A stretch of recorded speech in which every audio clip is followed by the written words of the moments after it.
Shalom, selamat pagi teman-teman yang dikasihi dalam Kristus. Marilah sebelum memulai ibadah pada pagi hari ini kita berdoa terlebih dahulu.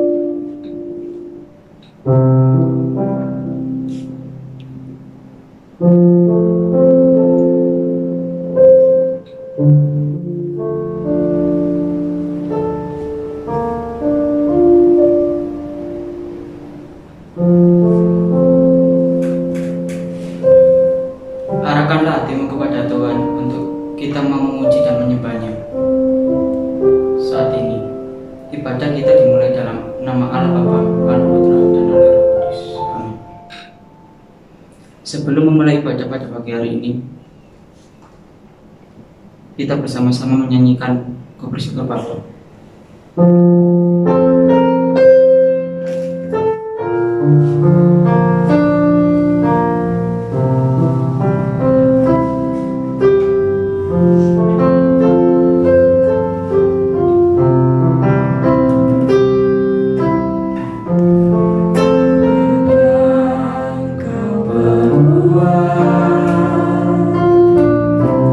Di dalam hidupku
memberkati ibadah pada pagi hari ini dari awal, pertengahan hingga akhir.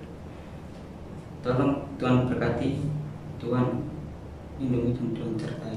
Dalam nama Tuhan Yesus kami berdoa, amin. Nats pembimbing diambil dari Filipi 2 ayat 5. Hendaklah kamu dalam hidupmu bersama menaruh pikiran dan perasaan yang terdapat dalam Kristus Yesus. Marilah bersama seluruh umat percaya kita mengikrarkan pengakuan iman Rasul dengan bangkit berdiri. Pengakuan iman Rasul.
Teman-teman silakan duduk. Sebelum kita mendengar firman Tuhan, marilah kita mempersiapkan hati kita untuk jauh lebih dalam datang kepada Kristus dengan memujikan lagu Kusiapkan Hatiku Tuhan.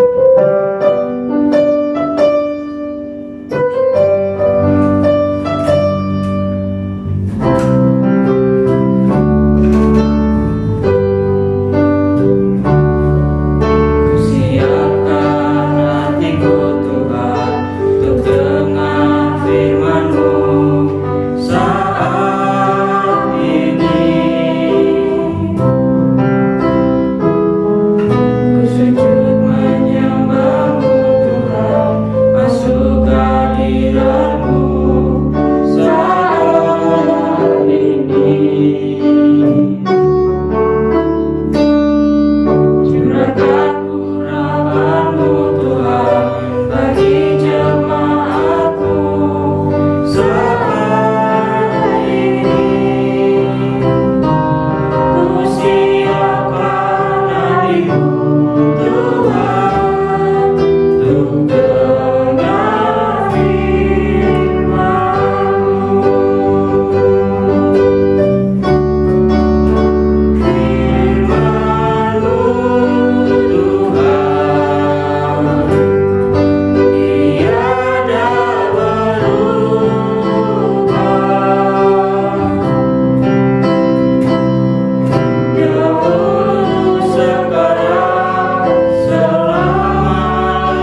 Trinity Community, gimana kabarnya? Saya berharap kita semua dalam keadaan yang baik dan kita semua dalam keadaan yang dapat mengucap syukur di tengah kesulitan yang kita alami. Mari hari ini kita mau mendengarkan firman Tuhan. Sebelumnya kita berdoa. Tuhan Yesus, terima kasih untuk kesempatan yang Tuhan berikan untuk kami beribadah pada hari ini. Dan Tuhan, sebentar lagi firman Tuhan akan disampaikan. Biarlah firman-Mu tertanam dalam hati kami, dan kami boleh melakukan dalam kehidupan kami sehari-hari. Dan biarlah firman Tuhan ini boleh menjadi berkat bagi kami. Hanya di dalam nama Tuhan Yesus kami sudah berdoa dan mengucap syukur. Amin. Firman Tuhan pada pagi hari ini akan kita ambil dari Yohanes 15 ayat 1 hingga ayatnya yang ke-8. Mari silahkan teman-teman boleh buka Alkitabnya. Yohanes 15 ayat 1 hingga ayat yang ke-8. Tuhan Yesus berkata, "Akulah pokok anggur yang benar, dan Bapakulah pengusahanya. Setiap ranting padaku yang tidak berbuah, dipotongnya, dan setiap ranting yang berbuah, dibersihkannya, supaya ia lebih banyak berbuah. Kamu memang sudah bersih karena firman yang telah kukatakan kepadamu. Tinggallah di dalam aku, dan aku di dalam kamu. Sama seperti ranting tidak dapat berbuah dari dirinya sendiri kalau ia tidak tinggal pada pokok anggur. Demikian juga kamu tidak berbuah jikalau kamu tidak tinggal di dalam aku. Akulah pokok anggur, dan kamulah ranting-rantingnya. Barang siapa tinggal di dalam aku, dan aku di dalam dia, ia berbuah banyak. Sebab di luar aku, kamu tidak dapat berbuat apa-apa. Barang siapa tidak tinggal di dalam aku, ia dibuang keluar seperti ranting dan menjadi kering. Kemudian dikumpulkan orang dan dicampakkan ke dalam api, lalu dibakar. Jikalau kamu tinggal di dalam aku, dan firmanku tinggal di dalam kamu, mintalah apa saja yang kamu kehendaki, dan kamu akan menerimanya. Dalam hal inilah Bapakku dipermuliakan, yaitu jika kamu berbuah banyak, dan dengan demikian kamu adalah murid-muridku." Teman-teman, mungkin kita sudah familiar dengan perikop yang kita baca hari ini. Tetapi mari kita melihat lagi, sebenarnya apa kerinduan Tuhan Yesus yang ingin dilakukan bagi setiap orang yang sudah percaya kepadanya, bagi setiap orang yang sudah mengakuinya sebagai Tuhan dan Juru Selamat. Mungkin seringkali kita berpikir, ya sudah, yang penting saya sudah menjadi orang percaya, saya sudah diselamatkan, saya pasti masuk surga, selesai. Maka seperti demikian? Saya mau katakan, ya pasti. Keselamatan itu hanya anugerah ketika kita boleh percaya dan mengaku Yesus sebagai Tuhan dan Juru Selamat. Hanya anugerah Allah yang memampukan kita mengatakannya itu. Tetapi teman-teman, apakah berhenti sampai di situ saja? Tentunya tidak. Tuhan ingin kita tinggal di dalam Dia dan membiarkan Dia tinggal di dalam kita. Agar apa teman-teman? Agar kita berbuah. Ya, orang yang percaya kepada Kristus harus menghasilkan yang namanya buah-buah pertobatan. Ya, inilah yang disebut sebagai hidup yang berpadanan dengan Injil Kristus. Kita adalah orang-orang yang sudah dipanggil keluar dari kegelapan kepada terang Kristus. Oleh karenanya, kita juga harus menunjukkan buah-buah itu. Teman-teman, pohon yang sehat itu tentunya dilihat dari pohonnya. Kalau Tuhan Yesus adalah pokok anggur dan kita adalah rantingnya, maka kita harus berbuah apa teman-teman? Ya, berbuah anggur, bukan berbuah pare atau berbuah mengkudu. Jangan kita membingungkan orang-orang di sekitar kita. Kita mengaku Tuhan Yesus sebagai Tuhan dan Juru Selamat. Ya, Tuhan Yesus adalah pokok anggur yang manis, tetapi kita malah menghasilkan buah yang pahit. Nah, seharusnya tidak begitu teman-teman. Kalau Tuhan itu sudah menjadi Tuhan dan Juru Selamat kita secara pribadi. Nah teman-teman, mungkin teman-teman akan mendengar ada istilah pembenaran dan pengudusan. Ya, kalau kita mengaku Tuhan Yesus sebagai Tuhan dan Juru Selamat, akan terjadi pembenaran dan pengudusan. Izinkan saya sedikit menjelaskan dengan cepat kedua hal ini.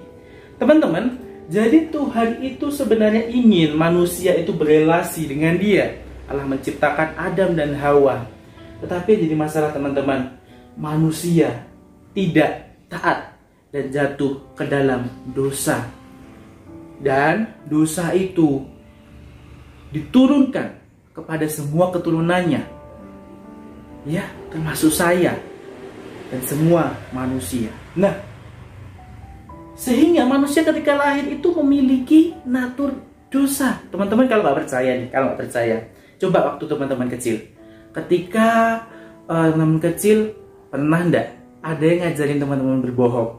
Oh, nanti kalau misalkan ditanya mama, kalau misalkan kamu mau menyembunyikan sesuatu, kamu harus berkata ini dan tidak berkata kebenaran, itu namanya berbohong. Tidak ada yang ngajari kita, teman-teman.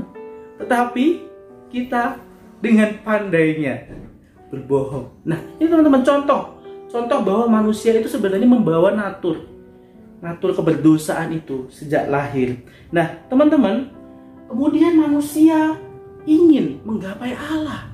Dengan cara apa? Dengan kebaikan, dengan memberikan kebaikan dan mencapai keselamatan. Tapi jadi masalah teman-teman, tidak ada manusia yang sanggup untuk menggapai Allah. Kenapa? Karena manusia berdosa, sedangkan Allah Maha Kudus. Jadi kebaikan manusia tidak sesuai dengan standar Allah. Seperti kata Nabi Yesaya, kebaikan manusia seperti kain kotor di hadapan Allah.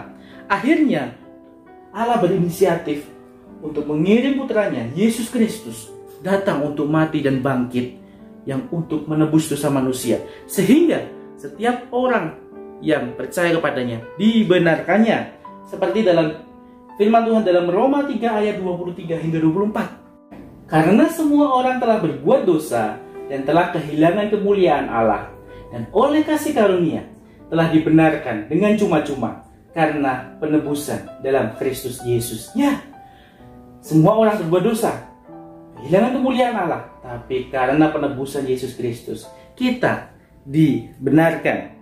Ya teman-teman, setelah kita dibenarkan, kita akan mengalami yang namanya proses pengudusan. Pengudusan sendiri ada pengudusan langsung dan progresif. Pengudusan langsung terjadi ketika kita percaya kepada Tuhan Yesus. Tetapi Tuhan juga ingin kita mengalami yang namanya pengudusan progresif. Artinya apa? Artinya berkelanjutan. Ini ada pada ayat yang kedua, saya akan bacakan. Setiap ranting padaku yang tidak berbuah, dipotongnya. Dan setiap ranting yang berbuah, dibersihkannya, supaya ia lebih banyak berbuah.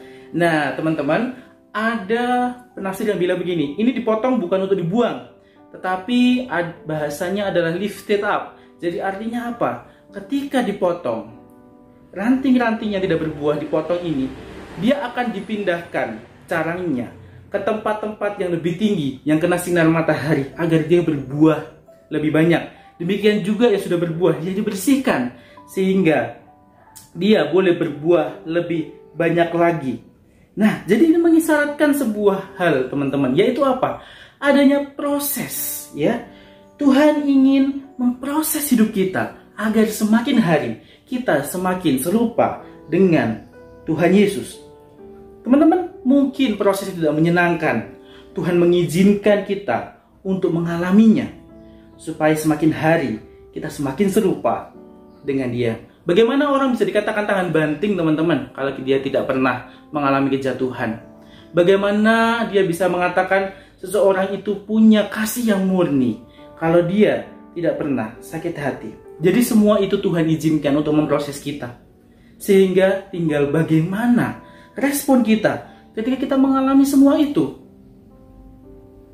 Ya, Tuhan ingin ketika kita mengalami semua itu, kita mengalami pertumbuhan.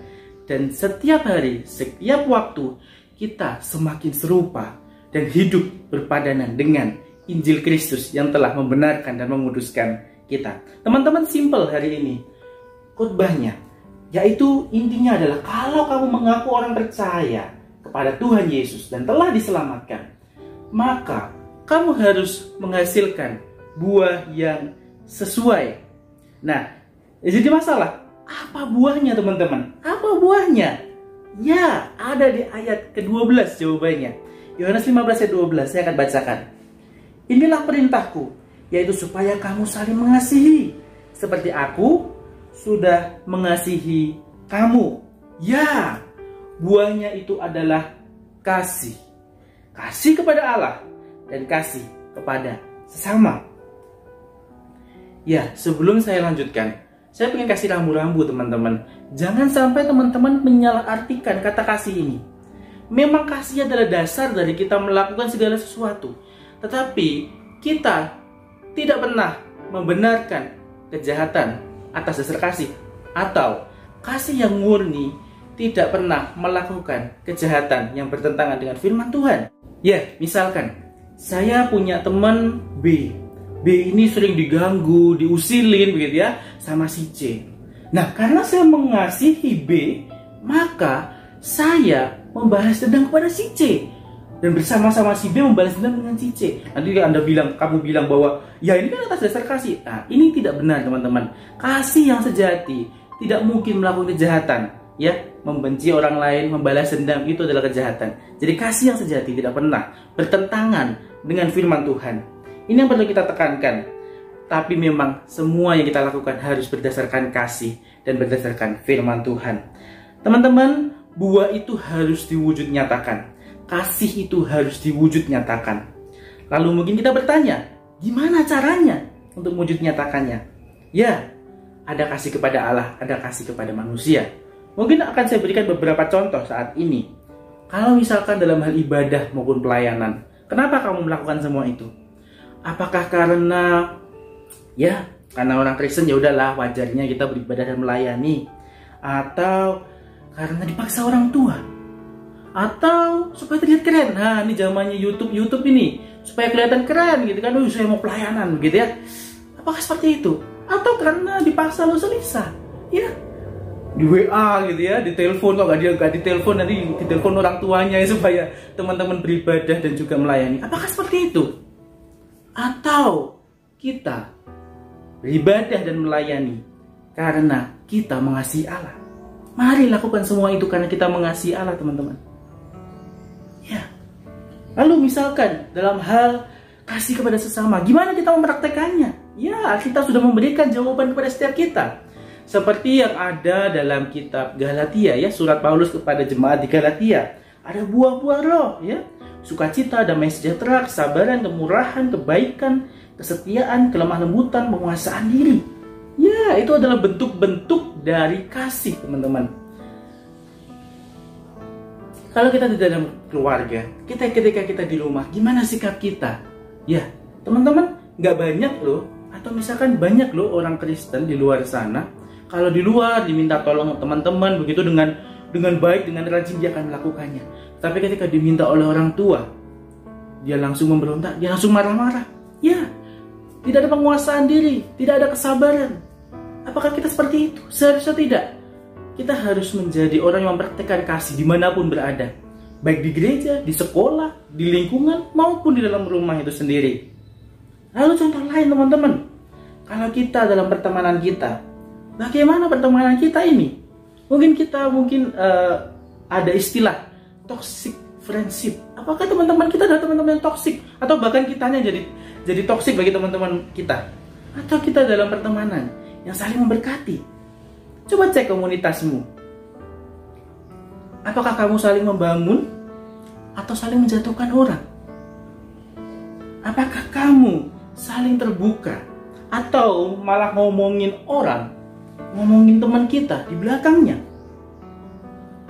Ya, bagaimana pertemanan kita? Seharusnya seperti demikian. Kasih harus diwujud nyatakan. Baik orang yang jadi korban ya, tadi maksudnya korban maksudnya yang dibenci tadi, yang diomongin dari belakang, maupun dalam pertemanan itu sendiri, mereka harus mempraktekkan kasih. Ya, banyak sekali teman-teman, banyak sekali contoh-contoh. Ini tadi hanya 3 contoh teman-teman. Tapi mari kita praktekkan kasih itu di dalam kita hidup. Nah, kita jadi orang-orang Kristen yang sudah dimerdekakan dari dosa. Jangan gunakan kemerdekaan itu untuk melakukan perbuatan dosa, tetapi justru malah seharusnya untuk melayani satu dengan yang lain. Nah, sekarang teman-teman, gimana kita melakukannya? Gimana kita melakukannya untuk mempraktekkan kasih ya pada Allah, kepada sesama, dan berbuah? Ada 3 yang harus bisa kita lakukan. Yang pertama, adalah menerima Tuhan Yesus sebagai Tuhan dan Juru Selamat pribadi. Teman-teman, apakah teman-teman sudah melakukannya? Apakah teman-teman sudah mengundangnya dalam hati teman-teman untuk menjadi Tuhan dan Juru Selamat pribadi? Ya, di dalam Roma 10 ayat 9-10. Sebab jika kamu mengaku dengan mulutmu bahwa Yesus adalah Tuhan dan percaya dalam hatimu bahwa Allah telah membangkitkan dia dari antara orang mati, maka kamu akan diselamatkan. Teman-teman, apakah kamu sudah melakukan ini? Ini adalah proses awal. Ini adalah yang pertama harus kita lakukan. Tanpa proses ini, teman-teman tidak bisa melakukan yang disebut berbuah. Karena syarat untuk berbuah itu adalah Dia ada di dalam kita. Di akhir renungan ini, mungkin bagi teman-teman yang belum, saya mengundang setiap kita untuk kita boleh mengaku dan mengundangnya sebagai Tuhan dan Juru Selamat di dalam hati kita. Yang kedua, teman-teman, adalah tinggal di dalam Dia, ya, di ayat 4 dan 5. Tinggallah di dalam aku dan aku di dalam kamu, sama seperti ranting tidak dapat berbuah dari dirinya sendiri kalau ia tidak tinggal pada pokok anggur. Demikian juga kamu tidak berbuah jikalau kamu tidak di dalam aku. Akulah pokok anggur dan kamulah ranting-rantingnya. Barang siapa tinggal di dalam aku dan aku di dalam dia, ia berbuah banyak. Sebab di luar aku kamu tidak dapat berbuat apa-apa. Ya, ini adalah ajakan Yesus yang sungguh luar biasa. Mari tinggal di dalam aku. Tuhan Yesus berkata seperti itu. Bagaimana caranya? Dengan membaca firman Tuhan dan berdoa. Ya, dengan firman Tuhan kita tahu kebenaran. Dengan berdoa kita dituntun Allah, sehingga kita dapat menghasilkan buah-buah yang menyenangkan dan memuliakan Allah. Yang ketiga, yaitu mau diproses. Ya, tadi sudah kakak jelaskan di depannya. Sakit atau tidak? Ya, mungkin sakit.